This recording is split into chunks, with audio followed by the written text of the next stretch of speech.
James Stewart as the sick shooter.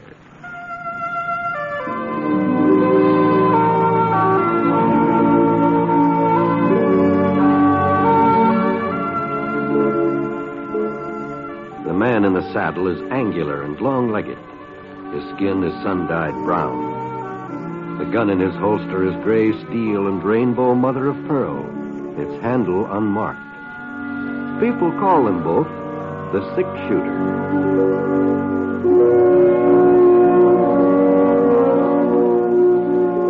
The NBC radio network presents James Stewart as the sick shooter, a transcribed series of radio dramas based on the life of Britt Ponset, the Texas plainsman who wandered through the Western Territories, leaving behind a trail of still remembered legends.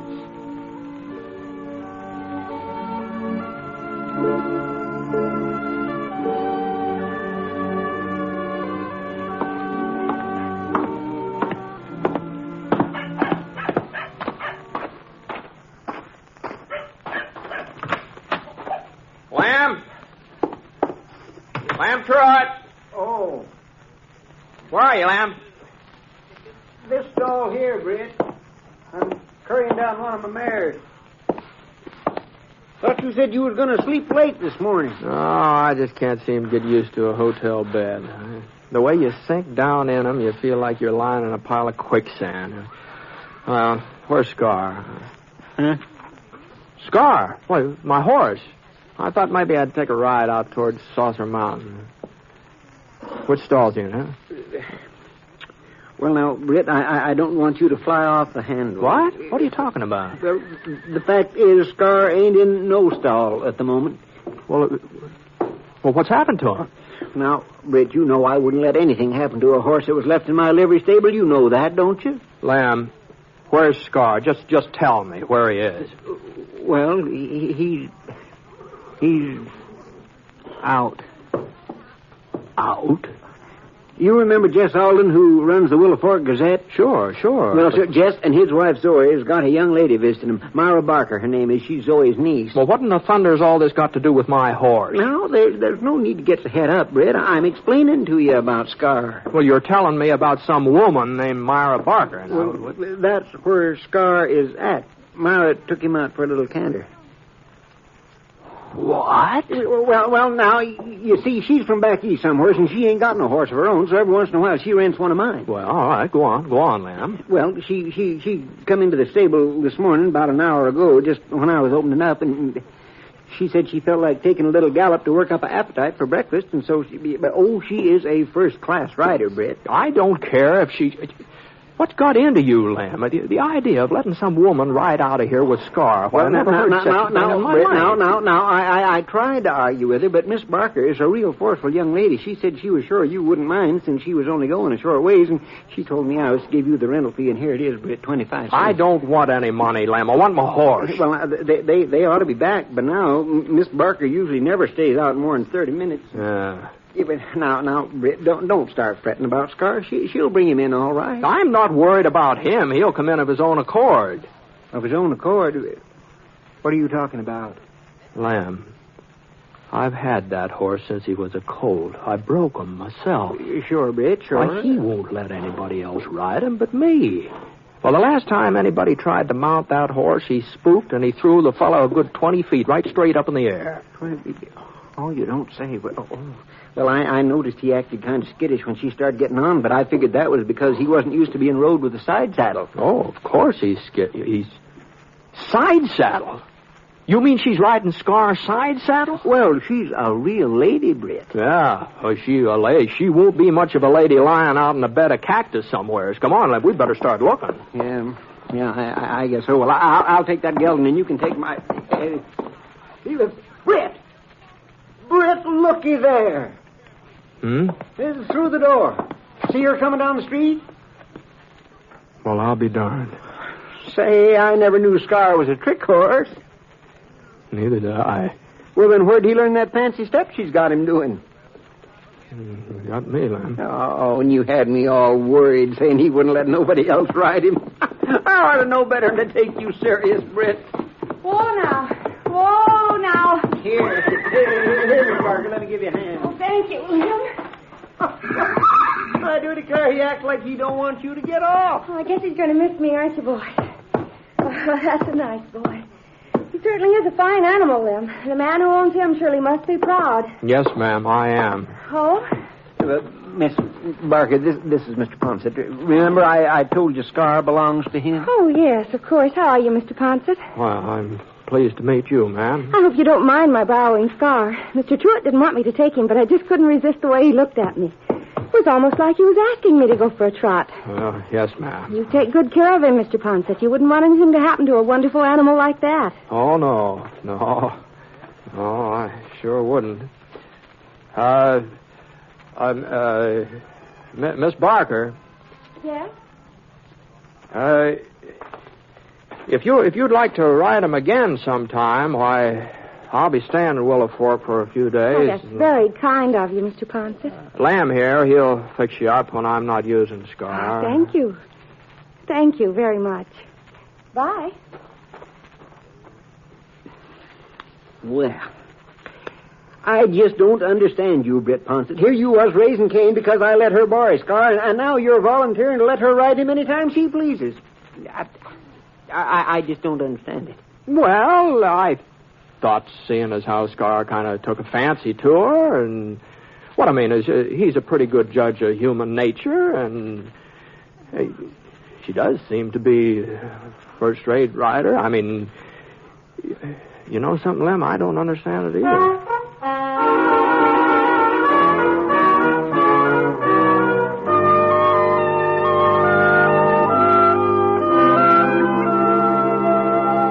She was a nice-looking young lady. There wasn't any doubt about that.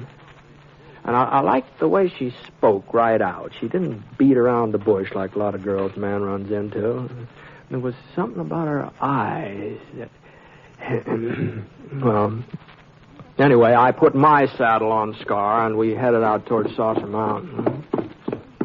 A couple of miles east of town, we came into a little hollow where nobody would have to see us. Whoa, boy, whoa, whoa. Whoa, now slow.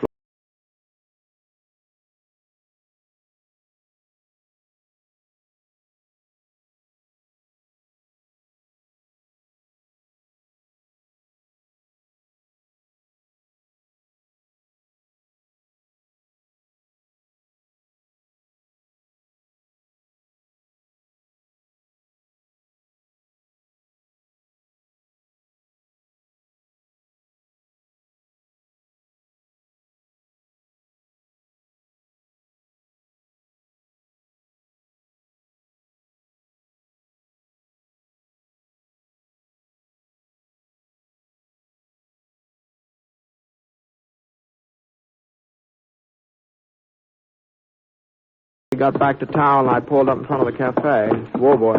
Whoa, Scar. Whoa. Doggone you. Oh, Mr. Ponset. Oh, Miss Barker. I was hoping I'd run into you again. You were... Oh, you want to borrow Scar?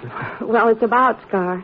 But I won't be borrowing him anymore. Oh? You see, I found out I was wrong to take him this morning. Uncle Jeff told me that in the West, a man's horse is something he doesn't loan as a rule. I'm terribly sorry. I didn't mean to be so inconsiderate. Oh, you weren't being inconsiderate, Miss Barker. Back east, they probably have different customs, that's all. Then I'm forgiven? Oh, sure, ma'am. You're very generous, Mr. Ponset. Maybe you'll have dinner with us some evening. Well, So that I can prove to Uncle Jeff that I haven't completely disgraced the family name. And so he's a very good cook. Yes, I've always heard about Miss Alden. I never had the opportunity to sample her food, though. Well, any evening at all. I'm sure you'd be most welcome. Well, since I don't know just how long I'm going to be stopping here in town, maybe I oughtn't to put it off too long. I'm going to be free tonight.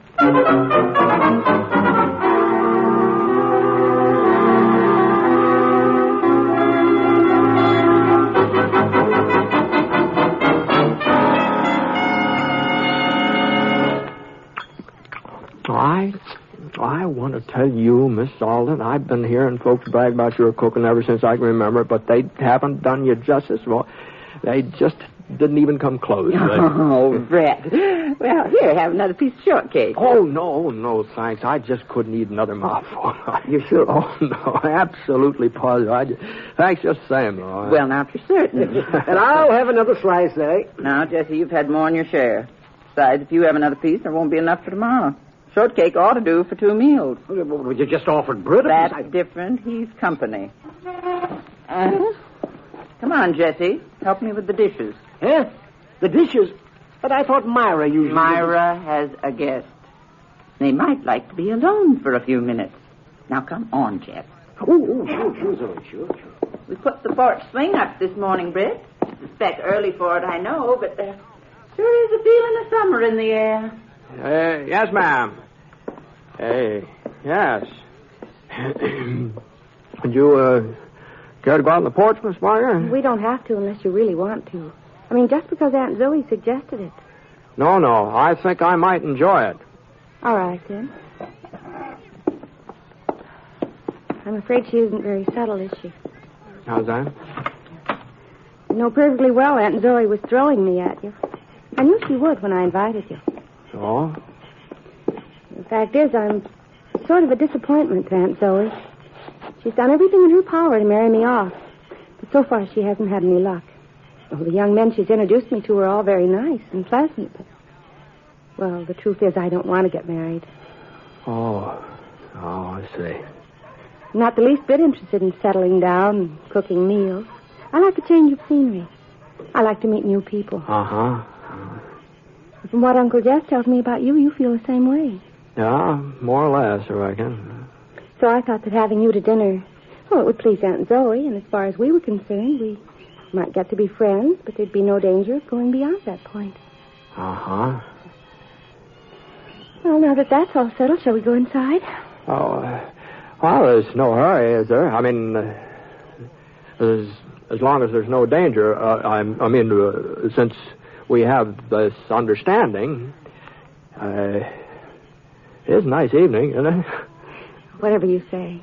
You know, Miss Barker, I was just thinking, every once in a while, somebody tries to get me married off, too. Friends of mine, their intentions are good, but, well... Oh, I know how it is. What I was getting at is this.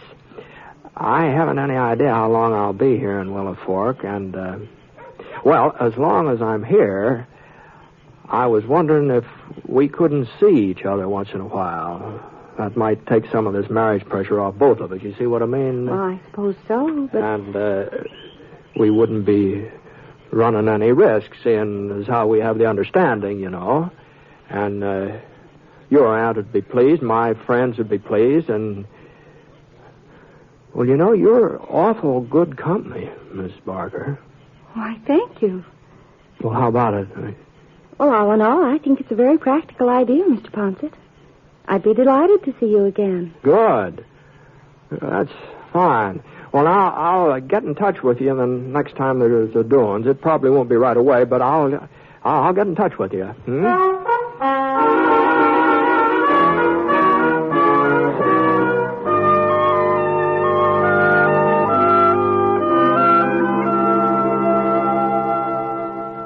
You are listening to the last program in our series called The Six Shooter, starring James Stewart as Britt Ponset, the Texas plainsman whose name is legend in the Western Territories. Now, Act 2 of the story called Myra Barker.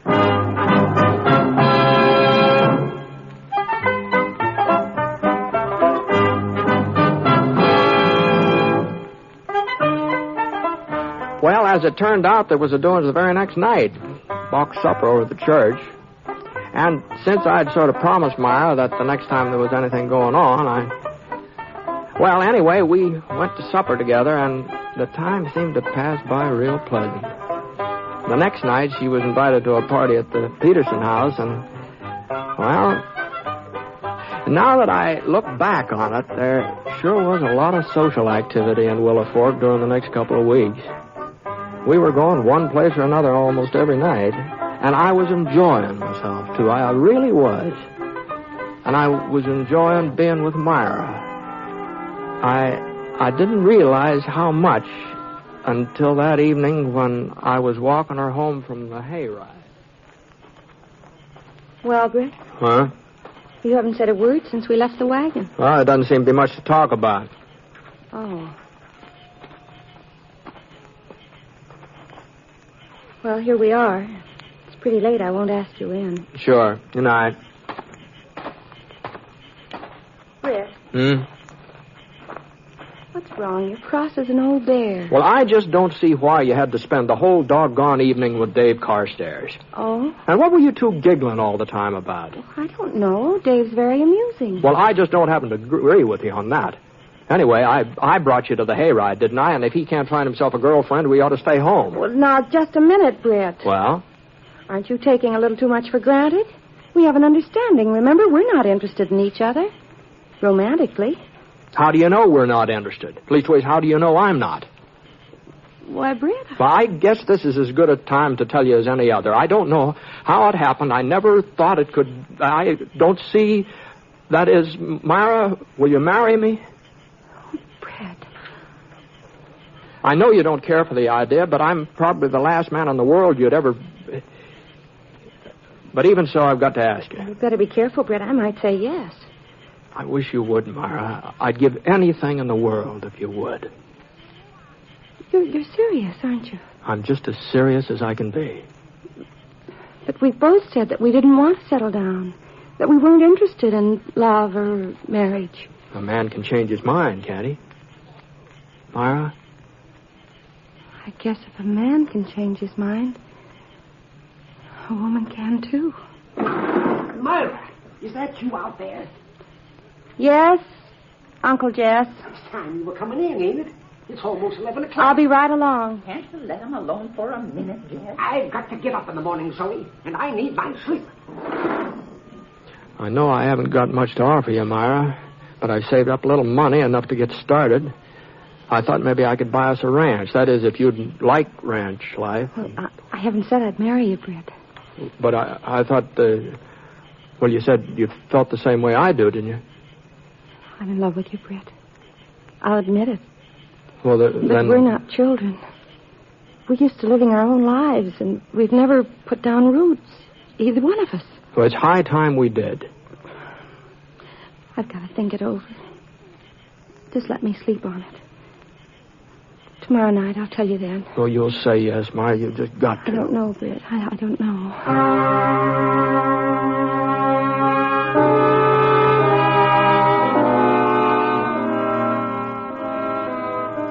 Well, I put in some long days in my life, but that next one, that was the longest I ever spent. Boy. Every once in a while, I'd start thinking that it just couldn't be. That I hadn't really asked a girl to marry me. But then I'd remember Myra, and it seemed like asking her to be my wife was the most sensible thing I'd ever done. Well, I had an early supper, what I could eat of it, and then I headed over to the Aldens. Myra was sitting on the porch swinging. She looked even prettier than she had before.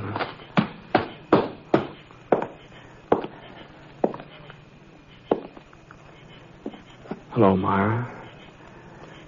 You're early, Britt. Yeah, I guess I am. I thought maybe you'd be late, or maybe you wouldn't come at all once you'd had a chance to think things over. Well, it wasn't me who had the thinking to do. Well, Myra... I'll marry you, Britt. Oh. I couldn't turn you down, even if I thought it was best. Even if I knew it was. Oh, this is the best.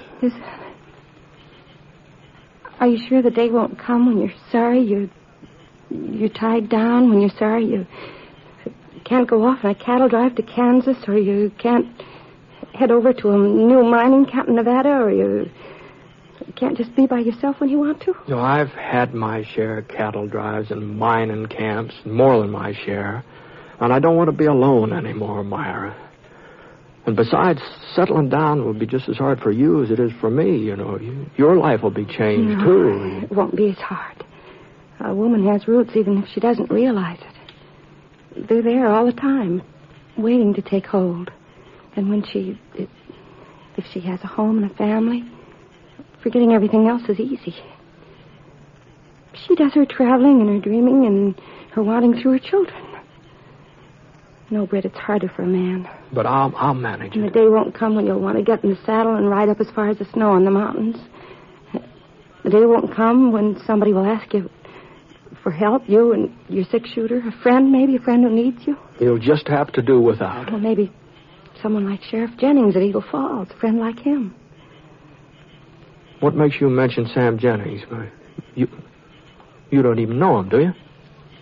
A man came into the Gazette office this morning while I was there. He was from Eagle Falls. He'd said that had some trouble there over a month ago. A shooting. Well, if it was a month ago... The sheriff was wounded, and the man who did the shooting has a grudge against you. He was looking for you. That's why he came to Eagle Falls. Prescott, I think that was the name the man mentioned. Bide Prescott? Yes, that was it. Does he have a grudge against you, Britt? He did have. If the sheriff's wounded and wants you to come over to Eagle Falls to help him... Does Sheriff Jennings want me? The man in the office said he did. There's nobody else to go after Prescott, is there? I don't know. You'd like to go after him, wouldn't you? No. But you feel you should, don't you? But Prescott isn't here. Eagle Falls is over 100 miles away. You haven't answered me, Britt. Do you feel you ought to go after him? Well, if what you say is so, if Sheriff Jennings got wounded on my account, if there's nobody else... Go ahead, Britt. Go on. To Eagle Falls. Do you want me to go? Yes.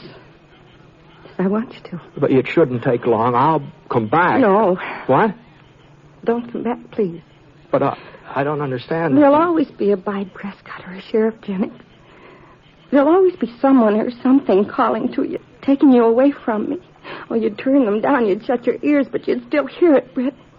And inside you'd feel that it was me that was holding you, and it would be me. No, Myra, I wouldn't blame you. I'd blame myself.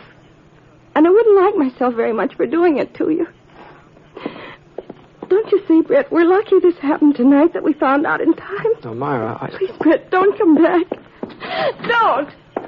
Please don't.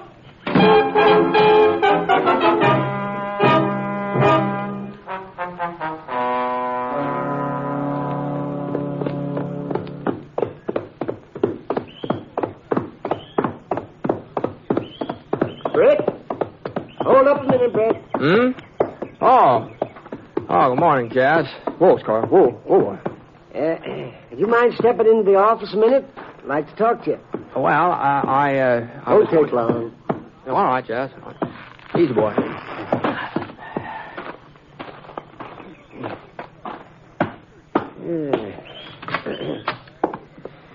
Sit down, Britt. No, I'm kind of restless today, Jazz.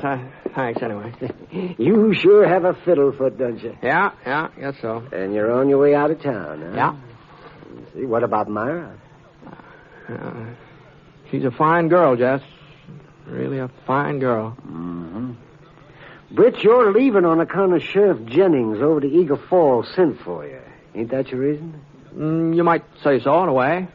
Well, now, I don't want you to think that I meant to eavesdrop last night when you was talking to Myra, but somehow Zoe forgot to shut the parlor window, and we just couldn't help hearing a certain amount of what you said. Mm-hmm. Sure, yeah. Well, it ain't true what Myra told you. Leastways, the part about Sheriff Jennings sending for you, that ain't true. The fellow from Eagle Falls didn't even mention your name. Jennings ain't asked for your help, Britt. Yeah, I know, Jess. Huh? Well, you see, I ran into Bide Prescott 3-4 weeks ago, and, well, there's no reason for anybody to be going after him now.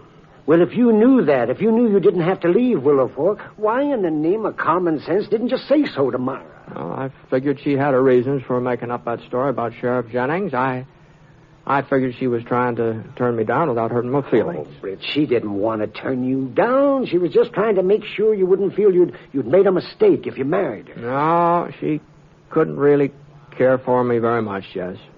Then why did she spend all night crying her eyes out? And why was Zoe up till all hours commiserating with her? Well, thanks for telling me that, Jess.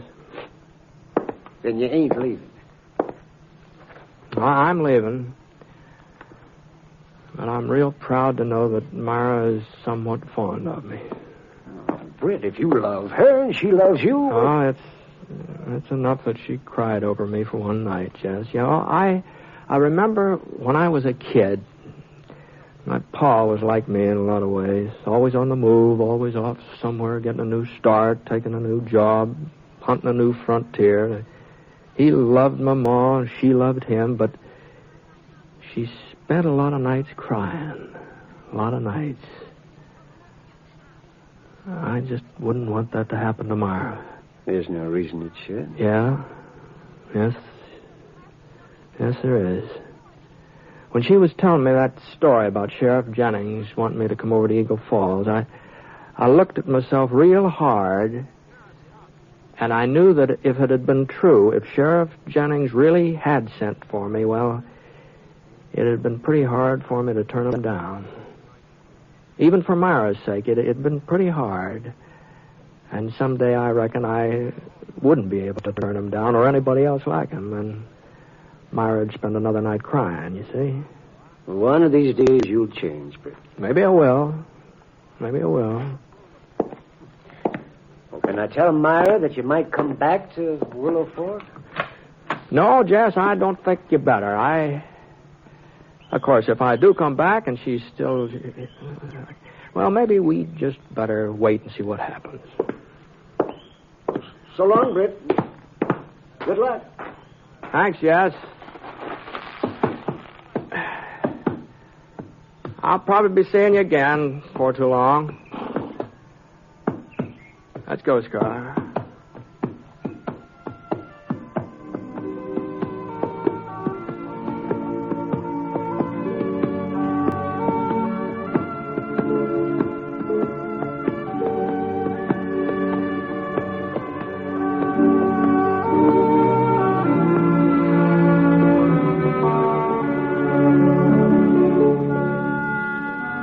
This is the last program in the current series of The Six-Shooter, a transcribed NBC Radio Network production in association with Review Productions. It is written by Frank Burt and is based on a character created by him.